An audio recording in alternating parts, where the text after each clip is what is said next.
ഈ നിലയിൽ തുടരണോ എന്ന കാര്യത്തിലാണ് വാരിഫിയുടെ അദ്ദേഹത്തിൻ്റെ അനുഭവങ്ങൾ പറഞ്ഞു. രാജ്യത്തിൻ്റെ മതനിരപേക്ഷതയെ ബാധിക്കുന്ന ഒരുപാട് പ്രശ്നങ്ങൾ പാർലമെന്റ് ഉന്നയിക്കപ്പെട്ടു. ആ ഘട്ടത്തിലും ഇവരുടെ ശബ്ദം നാം കേട്ടില്ല. ജനാധിപത്യ വ്യവസ്ഥയെ അട്ടിമറിക്കുന്ന ഒരുപാട് നീക്കങ്ങൾ കേന്ദ്ര ഗവൺമെൻറ് ഭാഗത്തുണ്ടായി. ആ സന്ദർഭത്തിലും കോൺഗ്രസിൻ്റെ എംപിമാരുടെ ഭാഗത്ത് നിന്ന് ഒരു ശബ്ദവും നാം കേട്ടില്ല. ചുരുക്കത്തിൽ നമ്മുടെ കേരളത്തിൻ്റെ ശബ്ദം എല്ലാ കാലത്തും ഇതുപോലുള്ള ഘട്ടങ്ങളിൽ ഉച്ചസ്ഥായിയിൽ മുഴങ്ങാറുണ്ട്. നമ്മുടെ പാർലമെന്റിനെ പ്രകമ്പനം കൊള്ളിക്കുവാനുള്ള ശബ്ദം മുഴങ്ങാറുണ്ട്. കഴിഞ്ഞ 5 വർഷം അത് പറ്റിയില്ല.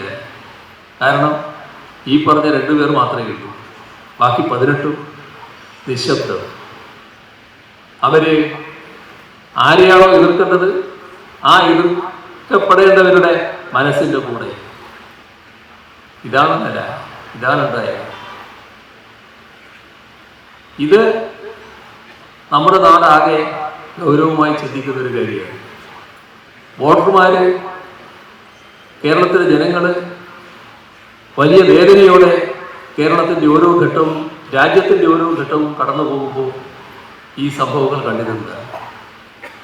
ഇങ്ങനൊരു കൂട്ടരെയാണല്ലോ ഞങ്ങൾ ജയിപ്പിച്ചു വിട്ടത് എന്ന് കേരളത്തിലെ ജനങ്ങൾ വലിയ മനോവേദനയോടെ ചിന്തിച്ചതാണ്.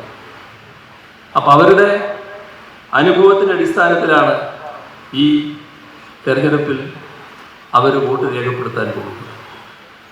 അതുകൊണ്ടാണ് കേരളത്തിലാകെ ഒരു മണ്ഡലത്തിൻ്റെയും വ്യത്യാസമില്ലാതെ LDFന് വൻപിച്ച സ്വീകാര്യത ഈ തെരഞ്ഞെടുപ്പിൽ ലഭിക്കുന്നത്.